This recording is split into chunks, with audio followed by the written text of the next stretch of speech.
হজরত বাবা শেখ ফরিদুদ্দিন রহমাতুল্লাহি আলাইহির সময়কালে যখন কোনো মানুষ বিপদে পড়ে তার কাছে যেতেন, তিনি তাদের সবুর করার পরামর্শ দিতেন এবং নামাজ পড়তে বলতেন। এবং তিনি প্রায় সময় মানুষদেরকে ইসলামের দাওয়াত দিতেন, ইসলামের নানান বিষয় নিয়ে আলাপ আলোচনা করতেন। একদিন তিনি একটি গাছের ছায়ায় বসে তার ভক্তদের সাথে গুরুত্বপূর্ণ কথায় ব্যস্ত ছিলেন। এমন সময় সেখান দিয়ে এক অমুসলিম দুধওয়ালি নারী মাথায় কলসি নিয়ে চিন্তিত অবস্থায় যাচ্ছিলেন। হজরত শেখ ফরিদুদ্দিন ছিলেন আল্লাহর ওলি, তাই তিনি মহিলাটিকে দেখেই বুঝে গেলেন যে মহিলাটি দুশ্চিন্তাগ্রস্ত। তখন শেখ ফরিদুদ্দিন ওই মহিলাকে ডাক দিলেন। হজরতের ডাকে মহিলাটি ওনার কাছে আসলো। তখন শেখ ফরিদুদ্দিন মহিলাটিকে জিজ্ঞেস করলেন, মা, তোমাকে এত চিন্তিত লাগছে কেন? কি হয়েছে তোমার? তখন মহিলাটি তার বিষয়ে আল্লাহর ওলিকে সবকিছু খুলে বললেন। মহিলাটি বললেন, হুজুর, আগে আমরা অনেক ধনী ছিলাম, আমাদের অনেক গৃহপালিত পশু ছিল, কিন্তু আমার স্বামীর মৃত্যুর পর একের পর এক সবগুলো পশু মারা যায়। এখন আমার কাছে একটিমাত্র জন্তুই অবশিষ্ট রয়েছে। এর দুধ বিক্রি করে আমি আমার বাচ্চাদের খাবার জোগাড় করি। এছাড়াও একটি কথা তিনি আল্লাহর ওলিকে বলতে চাইলেন, কিন্তু বলার আগে তিনি এদিক সেদিক তাকিয়ে দেখছিলেন। তখন হজরত সেই মহিলার সমস্যাগুলো বুঝতে পারছিল, কারণ আল্লাহর ওলিরা মানুষের মনের খবর জানতে পারেন। এগুলো বুঝতে পেরে হজরত সে মহিলাকে বললেন, হে মা, তুমি কি ভাবছো? নির্দ্বিধায় বলে ফেলো, কোনো ভয় করো না। আমরা মুসলমানরা তোমার কষ্ট বুঝবো, আমরা সবাইকে সাহায্য করে থাকি, সে যে ধর্মেরই হোক না কেন। তোমার কষ্ট আমি দূর করার চেষ্টা করব, যদি তা আমার সামর্থ্যের মধ্যে থাকে।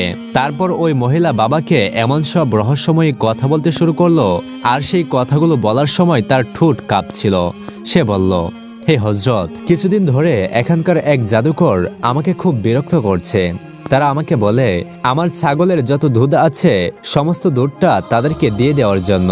আমি প্রথমে তাদের কথার কোনো গুরুত্ব দেইনি, কিন্তু পরদিন যখন আমি আমার গ্রামে দুধ বিক্রি করতে যাই, তখন আবার তারা আমার কাছে আসে এবং বলতে শুরু করে, আমাদের জাদুকর গুরু তোমার ছাগলের সমস্ত দুধটুকু চাচ্ছেন, তুমি তাকে ফিরিয়ে দিতে পারো না, তোমাকে দুধ দিতেই হবে। তার কথা কেউ ফেলতে পারেন না। হজরত, তার কথা শুনে আমি ভেবেছিলাম, আচ্ছা ঠিক আছে, দুধ দিয়েই দেই, তারা তো আমাকে দাম দিয়েই দিবে। অতঃপর তাদেরকে দুধ দেওয়ার পর যখন দুধের দাম চাইলাম, তখন তারা আমাকে বলতে লাগলো, আমরা যে জিনিস একবার নেই তার কোনো দাম দিতে হয় না, তুমি এখান থেকে এক টাকাও পাবে না। অতঃপর আমি যখন টাকা ছাড়া দুধ দিতে বারণ করলাম, তখন তারা আমাকে অভিশাপ দিল। হুজুর, এই জাদুকরের মুখ এতই অভিশপ্ত ছিল যে তারা অভিশাপ দেওয়ার সাথে সাথে ওই বাটি ভরা দুধগুলো পোকায় কীটপতঙ্গে পরিণত হয়ে গেল। আমি প্রথম দিন এটাকে দুর্ঘটনা ভেবেছিলাম, কিন্তু পরের দিনও ঠিক এরকমই হয়েছিল। আমি যেই পাত্রে ছাগলের দুধ ভরে নিতাম, সেই পাত্রটি পোকামাকড়ে ভরে যেত। অতঃপর বাধ্য হয়ে আমি পরের দিন ওই 6 জন জাদুকরের সঙ্গীর কাছে গেলাম, আর কান্না করতে করতে তাদেরকে বলতে লাগলাম, অর্ধেক দুধ আপনারা নিয়ে নেন, আর অর্ধেক দুধ আমার বাচ্চাদেরকে দিয়ে দিন। কিন্তু ওই শয়তানদের ওপর এসব কথার কোনো গুরুত্ব ছিল না। অতঃপর কাঁদতে কাঁদতে মহিলাটি তার বাড়িতে চলে গেলেন। তারপর একদিন ওই জাদুকর মহিলার বাড়িতে এলো। তারা এসে খুব খারাপভাবে তাকে বলতে লাগলো, হে নারী, আমাদের জাদুকরের হুকুম, তুই তোর ছাগলের দুধ আমাদের দিবি, আর যদি আমাদের দুধ না দিস তাহলে প্রথমে তোর জীবজন্তুগুলো মারা যাবে, তারপর তোর বাচ্চাদেরকে আমরা আমাদের আযাবের কাজে লাগাবো। তুই যে বাচ্চাদের জন্য মানুষের দুয়ারে দুয়ারে যাস, যে বাচ্চাদের জন্য এত কষ্ট করিস, সেই বাচ্চারাই যদি না থাকে তাহলে তুই কি করবি? মহিলাটির এই দুঃখের কথা শুনে হজরত বললেন, থামো মা, থামো, আর কান্না করো না, তোমার এই দুঃখের দিন খুব তাড়াতাড়ি ঠিক হতে চলেছে। এটা শুনে মহিলাটি বলতে লাগলো, হজরত, আমার দুঃখের কথা বাদ দেন, আমার তো কোনোভাবে চলে যাবে, কিন্তু আপনারা খুব সহজ সরল মানুষ মনে হচ্ছে, তাই আপনাদের দেখে আমি এদিকে আসলাম আপনাদের সাবধান করতে। ওই শয়তানদের নজর না জানি আবার কখন আপনাদের উপর পড়ে যায়, না জানি কখন আপনারা তাদের অত্যাচারের শিকার হন। মহিলাটির সাদা মনের এই কথা শুনে হজরত খুশি হলেন। সে মহিলার মন ছিল পরিষ্কার, সে তাদের সাহায্য করার জন্য সেই শয়তানদের কথা তাদেরকে আগে জানিয়ে সাবধান করে দিতে এসেছিল। হজরত তার এই আচরণে অনেক খুশি হয়েছিল। অতঃপর হজরত খুশি হয়ে তাকে বললেন, মা, তুমি খুব পরিষ্কার মনের মানুষ, তোমার মন খুবই নরম, আমরা ফকির মানুষ, আমাদের এই সাহায্যের কথা মনে থাকবে। তুমি এখন চলে যাও।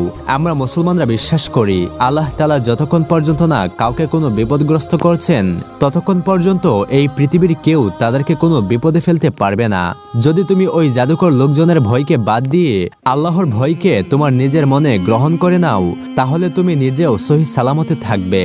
তুমি কখনো তাদেরকে ভয় পাবে না। তোমার প্রাণীগুলো আর তোমার বাচ্চাগুলো বেঁচে যাবে। তারপর মহিলাটি বলল, হুজুর, আপনি আমাদের ক্ষুধার কথা বলছেন, তাই না? হুজুর, আমি তাকে প্রতিদিনই মনে করি, কিন্তু কোথায়, আমার দুঃখ তো কোনোভাবে কমছে না। তারপর বাবা ফরিদ বললেন, তুমি তো সেই ক্ষুধার কথা বলছো যে ক্ষুধাকে তোমরা পূজা করো। তোমাদের সেই ক্ষুধা তো শুধুমাত্র একটি পাথর। সে তো নিজের জায়গা থেকে নড়াচড়া করতে পারে না। সে তোমাকে কি করে সাহায্য করবে? আর আমি যে ক্ষুধার কথা বলছি সে এক ও অদ্বিতীয়, তার কোনো শরিক নেই।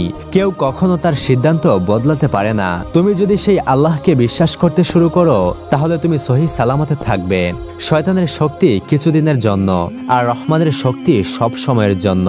হযরত যখন এসব কথা বলছিলেন এমন সময় মহিলাটি দেখল জাদুকরের ওই 6 জন শীর্ষ তাদের দিকে আসছে। এটা দেখে মহিলাটি হযরত বাবা ফরিদকে বলল, দেখুন বাবা, দেখুন, ওরা এদিকেই আসছে, তার হয়তো আমাকে খুঁজছে। ওই মহিলাটিকে ভয় পেতে দেখে বাবা ফরিদ বললেন, তুমি আমার মেহমান, তোমার ভয় পাওয়ার কোনো কারণ নেই, আমি ওদেরকে সঠিক জবাব দিয়ে দিব। এমন সময় জাদুকরের 6 জন শীর্ষ এসে আজব আজব কথা বলতে শুরু করলো। আর ওই মহিলাটিকে বলল, তুই এখানে বসে আছিস আর আমাদের গরু ওইখানে দুধের জন্য অপেক্ষা করছে, আজকে তোর রক্ষা নেই। এই কথাগুলো শুনে হযরত বাবা ফরিদ বললেন, তোমরা থামো, এই মহিলাকে আমি আটকে রেখেছিলাম, এখানে যেহেতু তোমরাও আসছো তাহলে তোমরাও বসো। এই কথাগুলো শুনে ওই 6 জন শীর্ষের মনে হতে লাগলো যে তাদের পা যেন মাটিতে ঢুকে গিয়েছে, কেউ যেন তাদের পা শিকল দিয়ে বাদ দিয়ে রেখেছে। তারা বাবার চেহারার দিকে অবাক হয়ে তাকিয়ে থাকলো। তারা বাবা ফরিদের কাছে এমন ভাবেই আটকে গিয়েছিল যে তাদের আর কোনো কিছুই মনে ছিল না। তাদের শুধু এতটুকু মনে হয়েছিল বাবা তাদের সামনে বসা, সেই হলো তাদের গরু। এগুলো ভাবতে ভাবতে সবাই একদম চুপচাপ হয়ে গেল। অতঃপর তারা হযরতের সামনে আদবের সাথে মাথা নত করে বসে থাকলো। তাদের দুনিয়ায় পরিবর্তন এসে গেল। অন্যদিকে ওই শয়তান জাদুকর মনে মনে ভাবছিল, কোথায় গেল আমার শিষ্যরা? ওই কখন গেল দুধ আনতে, এখনো কেন আসছে না? অতঃপর সে দূর থেকে ওই শিষ্যদের উপর জাদু করার চেষ্টা করছিল, কিন্তু তার জাদু কোনো কাজই করছিল না। তারপর সে আরো একটি জাদুকরের দলকে পাঠালো। ওই দলটি যখন সেখানে পৌঁছালো তখন বাবা ফরিদ তাদেরকেও বসার অনুমতি দিয়ে দিলেন। হযরতের এই কথা শোনা মাত্র তারাও মাথা নিচু করে বসে পড়ল। ওই জাদুকরের দ্বিতীয় দলটিও যখন চলে গেল এবং হারিয়ে গেল তখন সে অনেক চিন্তিত হয়ে পড়ল আর ভাবতে লাগলো, দুইটা দলকে আমি দুধ আনতে পাঠালাম, কিন্তু কেউই এখনো ফিরে আসছে না।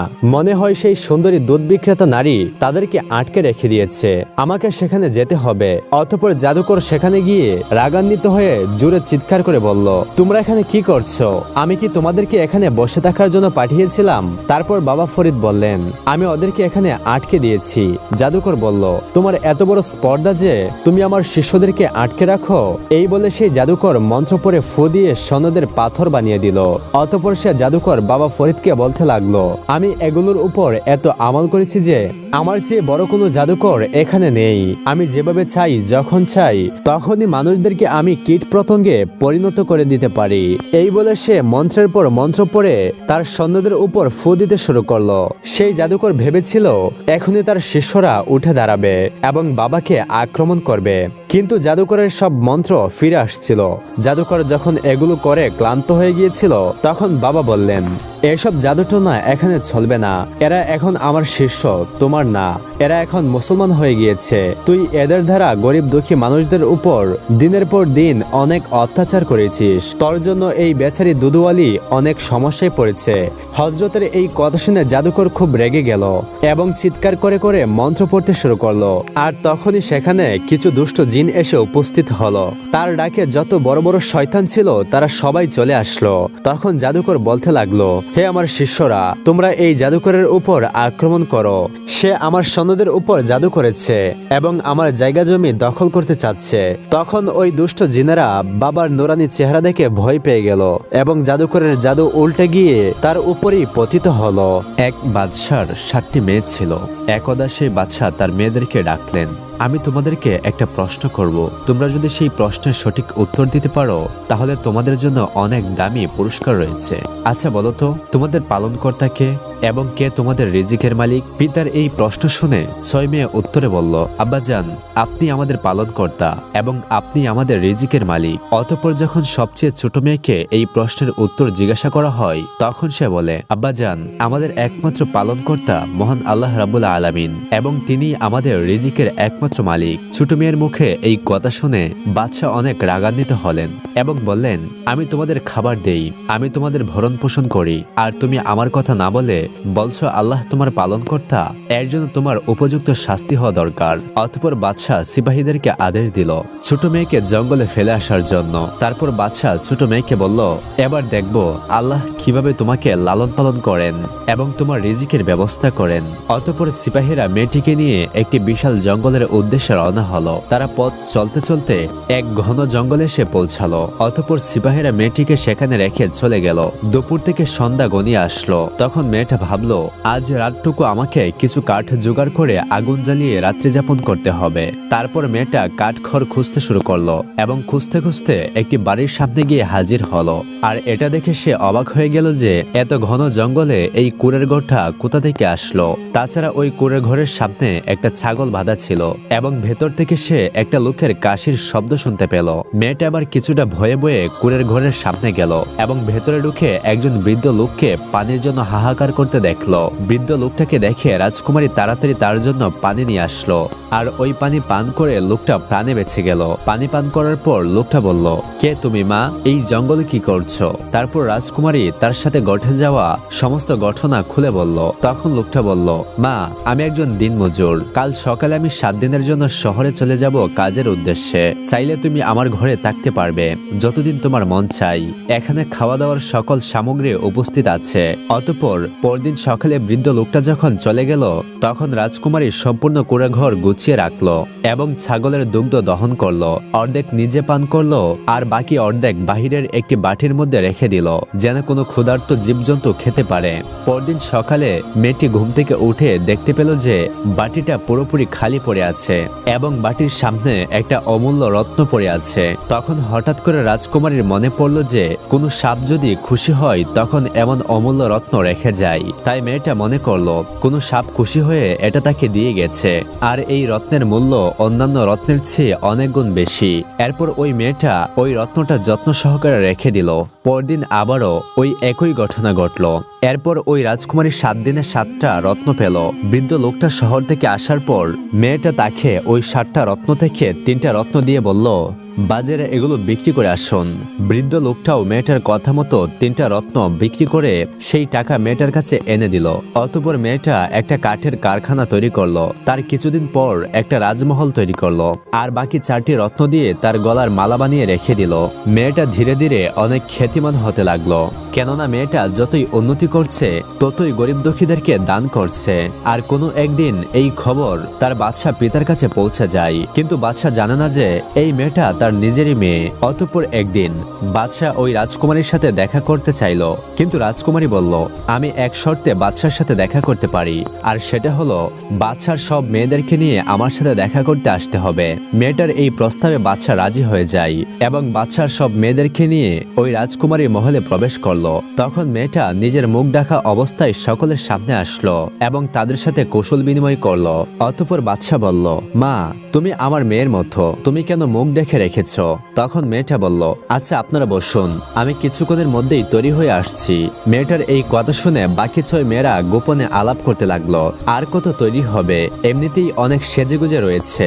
একটু পর বাদশা দেখলো একটা মেয়ে খুবই সাধারণ পোশাক পরিহিত অবস্থায় তাদের সামনে এসে দাঁড়ালো। মেয়েটাকে ভালো করে দেখার পর বাদশা হতভম্ব হয়ে গেল, কারণ বাদশা চিনতে পারলো যে এই মেয়েটাই তার ছোট মেয়ে যাকে তিনি তার রাজমহল থেকে বের করে দিয়েছিলেন। বাদশা মেয়েটাকে দেখে সাথে সাথে কান্নায় ভেঙে পড়লো এবং বলল, মা, তুমি এখানে? আর আমি তোমাকে কত খুঁজেছি, তোমাকে খোঁজার জন্য সিপাহী পাঠিয়েছিলাম, কিন্তু তারা কেউ তোমাকে খুঁজে পায়নি। তাই আমি ভেবেছিলাম জঙ্গলের হয়তো কোনো হিংস্র প্রাণী তোমাকে খেয়ে ফেলেছে অথবা নিয়ে গেছে। বাদশা কাঁদতে কাঁদতে আরো বলতে লাগলেন, মা, তুমি চিন্তা করো না, আমার সব ধন সম্পদের বিনিময়ে হলেও এখান থেকে আমি তোমায় মুক্ত করে নিয়ে যাব। ঠিক তখনই মেয়েটা জবাবে বলল, আব্বাজান, আমি তো সেই রাজকুমারী যার সাথে তুমি দেখা করতে এসেছো। এই কথা শুনে বাদশাহ যেন আকাশ থেকে পড়লেন। তারপর মেয়েটা তার সমস্ত ঘটনা তার বাবার কাছে খুলে বলল, আর পরিশেষে আবার সেই কথা বাবাকে মনে করিয়ে দিয়ে বলল, আব্বাজান, আমি বলেছিলাম না আল্লাহ আমাদের খাওয়াই এবং ভরণ পোষণ করে? দেখুন না আব্বাজান, আমাকে এই সকল কিছুই আল্লাহ তাআলা দিয়েছেন। মেয়েটার কথা শুনে বাবা ভীষণ লজ্জিত হলেন এবং তার ভুল বুঝতে পারলেন। প্রিয় দর্শক, আল্লাহ সুবহানাহু ওয়া তাআলা আমাদের সকলকেই এই ঘটনা থেকে সঠিক শিক্ষা গ্রহণ করার তৌফিক দান করুন। এক এলাকায় একজন দরবেশ ছিল যে নিজেকে খুব জ্ঞানী ব্যক্তি ভাবত। এলাকার লোকেরাও দরবেশকে খুব মানত, আর এই দরবেশ অনেক মানুষের সমস্যার সমাধান করে দিত। লোকজনদের যদি কোনো সমস্যা হতো এবং সেই দরবেশের কাছে সমাধানের জন্য আসতো, তখন দরবেশ সেই সমস্যাগুলোর সমাধান করে দিত। ওই গ্রামেই একজন কামার ছিল যাকে আল্লাহ তাআলার ইবাদত করতে কেউ দেখেনি, যার কারণে ওই গ্রামের লোকজন ওই কামারকে নিয়ে তেরা তেরা কথা বলতে থাকতো। তারা বলতো, সে মনে হয় কোনো মুসলমান না, একে তো কোনোদিন মসজিদে ইবাদত করতে দেখিনি। একদা ওই গ্রামের লোকজন দরবেশের কাছে কামারের এই সমস্ত কথা বলে। লোকজনের কথা শুনে দরবেশ বলে, আচ্ছা, আমি দেখছি কি করা যায়। এরপর দরবেশ একদিন ছদ্মবেশে ওই কামারের কাছে গেল। সেই দরবেশ গরিব সেজে কামারের কাছে গিয়ে বলল, হে ভাই, আমি অনেক ক্ষুধার্ত, আমাকে খাবার কিছু দেওয়া যাবে কি? সেই কামার ছিল খুবই ভালো মনের মানুষ। সেই কামার দরবেশকে কিছু খাবার দিল। অতঃপর কামার ওই দরবেশকে জিজ্ঞাসা করলো, হে ভাই, তুমি কোথা থেকে আসছো আর তুমি এত ক্ষুধার্ত কেন? তখন দরবেশ তাকে বলল, আমি খুবই দুঃখী মানুষ, আমি ভিক্ষা করে খাই। লোকজনের কাছে ভিক্ষা চাইলে সবাই আমাকে কথা শুনিয়ে দেয়, কেউ ভিক্ষা দিতে চায় না। কিন্তু তুমি খুবই ভালো মনের মানুষ, তাই তোমার কাছে আমি খাবার চাওয়া মাত্রই তুমি আমাকে খাবার খেতে দিলে। ভিক্ষুক লোকটির এই সমস্ত কথা শুনে কামারের মনে মায়ার উদয় হলো। তখন কামার বলল, কোনো সমস্যা নেই, তুমি আমার কাছে যতদিন মন চাই ততদিন থাকতে পারো, তুমি যদি চাও তাহলে আমার কাছে থেকে যাও। তখন দরবেশটি মনে মনে ভাবলো, লোকটি এত ভালো মনের মানুষ, আমাকে সে তার কাছে থাকতেও বলছে, অথচ সে নামাজ পড়ে না কেন? দরবেশ আরো ভাবলো যে, আচ্ছা, আমি তার ঘরে গিয়ে দেখি সে কি করে। তাকে আল্লাহর পথে আনতে হলে আমাকে তার সাথে কয়েকদিন থাকতে হবে। এরপর ছদ্মবেশী দরবেশটি তার সাথে ঘরে যায়। ঘরে গিয়ে সে দেখলো কামার দিনরাত পরিশ্রম করে, কিন্তু যখন আজানের সময় হয় তখন কামার মসজিদে না গিয়ে কোথাও যেন চলে যায়। কিন্তু দরবেশ মসজিদে গেলে সেখানে কামারকে দেখতে পায় না। তখন সে মনে মনে ভাবে, আজানের সময় হলে লোকটি কোথায় চলে যায়। তখন দরবেশ মনে মনে আরো ভাবলো যে, লোকটিকে এখন কিছু বলা যাবে না, আমি আড়ালে থেকে দেখবো আজান হলে লোকটি কোথায় চলে যায়। কিন্তু দরবেশ বুঝতে পারে না যে সে কোথায় চলে যায়। একদা দরবেশ ভাবলো যে লোকজন ঠিকই বলেছিল, এই লোকটি হয়তো মুসলমান নয়, কারণ এই লোকটি এক ওয়াক্ত নামাজ পড়ে না, সে কোনো ইবাদতও করে না। আমি লোকটিকে জিজ্ঞাসা করব যে কেন সে এরকম করে, আল্লাহর ইবাদত সে করে না কেন, আমি লোকটিকে ইবাদত করার জন্য বলবো। অতঃপর একদিন দরবেশ আজানের সময় মসজিদে না গিয়ে লোকটির পেছনে পেছনে গেল। তারা চলতে চলতে এমন একটি জঙ্গলের মধ্যে পৌঁছায় যেখানে কোনো লোকজন ছিল না। তাছাড়া ওই জঙ্গলে কোনো লোকজন যেত না, কারণ জঙ্গলটি ছিল খুবই ভয়ানক। অতঃপর আড়ালে থেকে দরবেশ দেখতে পায় যে লোকটি সেখানে একটি জায়গায় গিয়ে উজু করে নামাজ পড়তে দাঁড়িয়ে যায়। দরবেশ তাকে এভাবে দেখে হয়রান হয়ে যায়। সে মনে মনে বলে, লোকটি মসজিদে নামাজ না পড়ে এখানে কেন একা একা নামাজ পড়ে, লোকটির সমস্যাটা কি? অতঃপর দরবেশ লোকটির পেছনে দাঁড়িয়ে নামাজ পড়তে শুরু করে। এরপর লোকটি নামাজ শেষ করে সালাম ফিরিয়ে আল্লাহর ইবাদতে মশগুল হয়ে পড়ে। দরবেশ সে লোকটিকে বুঝতেই দেয়নি যে সে তার পেছনে দাঁড়িয়ে নামাজ পড়েছে। এরপর দরবেশ সেখান থেকে চলে যায়। এরপর লোকটি বাড়িতে এসে তার কাজের জিনিসপত্র নিয়ে হাঁড়ি পাতিল বানাতে বসে। তখনই দরবেশ এসে তার সামনে বসলো। দরবেশ তাকে দেখে অবাক হয়ে গেল। দরবেশ দেখলো যে সে কামার কোনো জিনিসপত্র ছাড়াই হাত দিয়ে কিভাবে ডাকনা বানিয়ে ফেলছে। তখন দরবেশটি মনে মনে ভাবতে লাগলো, এই লোকটি কোনো সাধারণ লোক নয়, সে হয়তো জাদুকর নয়তো আল্লাহওয়ালা ব্যক্তি। তখনই দরবেশটি লোকটিকে জিজ্ঞাসা করলো, হে ভাই, আমি তোমাকে একটি মিথ্যা কথা বলেছি। তখন লোকটি বলল, আমি জানি তুমি আমাকে মিথ্যা বলেছ। তখন দরবেশ অবাক হয়ে যায় এবং তাকে বলে, তুমি কিভাবে জানলে? তখন সে লোকটি বলল, আমি জানি তুমি ভিক্ষুক নও, তুমি একজন দরবেশ, তোমাকে লোকজন সবাই অনেক ভক্তি করে। লোকজন তোমাকে বলেছে যে আমি মুসলমান কিনা, আমি নামাজ পড়ি কিনা, এগুলো জানার জন্য। তখন দরবেশ লোকটিকে বলল, তুমি একদম ঠিক বলেছ, লোকজনের কথাই আমি তোমাকে দেখতে এসেছি যে তুমি মুসলমান কিনা, কিন্তু এসে দেখলাম যে তুমি মুসলমান। তুমি 5 ওয়াক্ত নামাজ পড়ো, কিন্তু জামাতে গিয়ে নয়, তুমি একা একা নিরালায় অন্য জায়গায় গিয়ে নামাজ পড়ো এবং আল্লাহ তাআলার ইবাদত করো। তোমার একটি জিনিস দেখে আমি আরো হয়রান হয়েছি যে তুমি আগুনের মধ্যে হাত দিয়ে কিভাবে হাঁড়ি পাতিল বানিয়ে ফেলছো। এটা তো কোনো সাধারণ মানুষের কাজ নয়। যে আগুন মানুষকে পুড়িয়ে দেয়, সেই আগুন তুমি হাত দিয়ে ধরে কিভাবে হাঁড়ি পাতিল বানাচ্ছ। তোমার এই রহস্যটা আমাকে বলো, তাহলে আমি লোকজনদেরকে তোমাকে নিয়ে বলতে পারবো। তখন লোকটি দরবেশকে বলল, আমি বলছি আপনাকে সবকিছু খুলে। আপনি আমাকে যা ভাবছেন আমি তা নই। আমি কোনো নেক বান্দাও নই। আমি হচ্ছি একজন গুনাহগার বান্দা। একসময় আমি সবসময় মেয়েদের নিয়ে থাকতে পছন্দ করতাম। এমন কোনো রাত ছিল না যে আমি কোনো মেয়ে ছাড়া একটাও রাত কাটাতাম। আমি নেশা করতাম আর মেয়েদের নিয়ে রাত কাটাতাম। আমি দেখতে সুন্দর ছিলাম বলে সব মেয়েরা আমার কাছে আসতো, আর এভাবেই আমি একের পর এক গুনাহ করতে থাকি। একদা আমার বাড়িতে একটি মেয়ে আসে এবং সে আমার কাছে কিছু সাহায্য চাই। মেয়েটি দেখতে ছিল খুবই সুন্দর। তখন আমি ভাবি যে আজ রাত আমি এই মেয়েটির সাথেই কাটাবো। তখন আমি মেয়েটিকে রাগী কণ্ঠে বলি যে তুই আমার সাথে ঘরের ভেতর চল, আমি তোকে এত সাহায্য দিব যে জীবনে আর কারো কাছে গিয়ে হাত পাততে হবে না। তখন মেয়েটি বুঝতে পারলো যে আমি তার সাথে কি করতে চাই। অতঃপর মেয়েটি রেগে গিয়ে বলল, আমি কোনো খারাপ মেয়ে না, আমি আপনার কাছে সাহায্য চাইতে এসেছি। আপনি আমাকে টাকা অথবা খাবার দিয়ে সাহায্য করতে পারেন, আর না করলে না বলে দিবেন।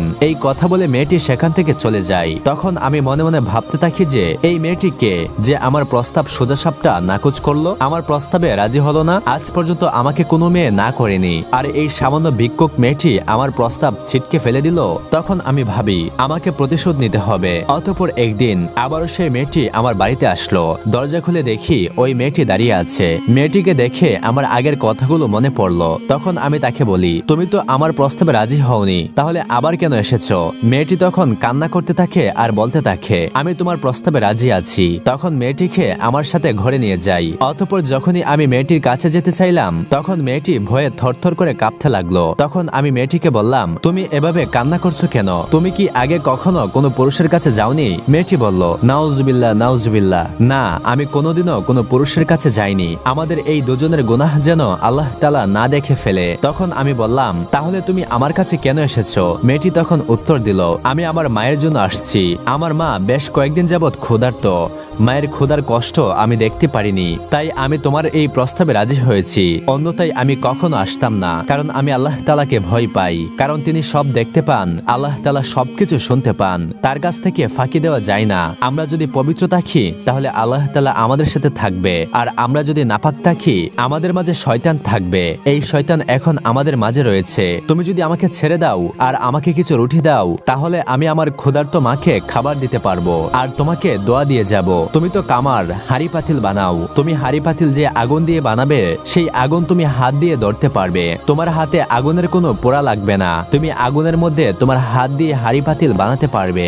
এরপর আমি মেয়েটিকে খাবারের জন্য রুটি দিয়ে তাকে ছেড়ে দেই এবং আমি সাথে সাথে বেহুশ হয়ে যাই। আমি আল্লাহকে ভয় পেতে থাকি যে আমি এতদিন কত গুনাহের কাজে লিপ্ত ছিলাম, কিন্তু এই মেয়েটি আমার চোখ খুলে দিয়েছে। আমি সাথে সাথে অজু করে সেজদায় পড়ে যাই। অতঃপর আমি ঘুমিয়ে পড়ি এবং স্বপ্নে দেখি একজন মহিলা হাড়ি পাতিল বানাচ্ছে। তখন আমি মহিলাটিকে জিজ্ঞাসা করি, কে আপনি? তখন মহিলাটি বললেন, আমি ওই মেয়েটির মা যে আমার জন্য রুটি আনতে তোমার কাছে গিয়েছিল। তখন আমি বলি, মেয়েটি কে ছিল যে আমাকে জেনার মতো পাপ কাজ থেকে বাঁচিয়েছে? এই মেয়েটির কারণে আমি জেনা করা ছেড়ে দিয়েছি। তখন সেই মেয়েটির মা বলল, আমার মেয়ে রাসূল সাল্লাল্লাহু আলাইহি ওয়াসাল্লামের বংশ থেকে এসেছে, আর তুমি আমার মেয়ের সাথে যেহেতু কোনো খারাপ কাজ করনি, আল্লাহ তাআলার ভয়ে তুমি আমার মেয়েকে ছেড়ে দিয়েছো। তখন থেকে তোমার মনে ঈমান এসেছে। আমি দোয়া করি তোমার মনে যেন আরো ঈমান আসে। তোমাকে আল্লাহ তাআলা পুরস্কৃত করবে, যার ফলে তুমি দুনিয়া ও আখিরাতের আগুনে জ্বলবে না। এরপর থেকে আমি খাঁটি মনে তওবা করি। এভাবেই মেয়েটি আমাকে দোজখের আগুন থেকে রক্ষা করে। আর এ কারণেই আমি মসজিদে গিয়ে জামাতে নামাজ আদায় করি না, কারণ আল্লাহ তাআলা যখন আমাকে একেবারে মাফ করে দিবে, তখন থেকে আমি মসজিদে গিয়ে নামাজ আদায় করব। তার এইসব কথা শুনে দরবেশের চোখে পানি চলে আসে। অতঃপর দরবেশ গ্রামে ফিরে যায় এবং গ্রামের লোকেদেরকে বলে, কামারের নামে তোমরা যে কথাগুলো বলেছিলে এগুলো সব মিথ্যা। সে খুবই ভালো একজন লোক। সে 5 ওয়াক্ত নামাজ আদায় করে আর আল্লাহ তাআলার সকল ইবাদত পালন করে।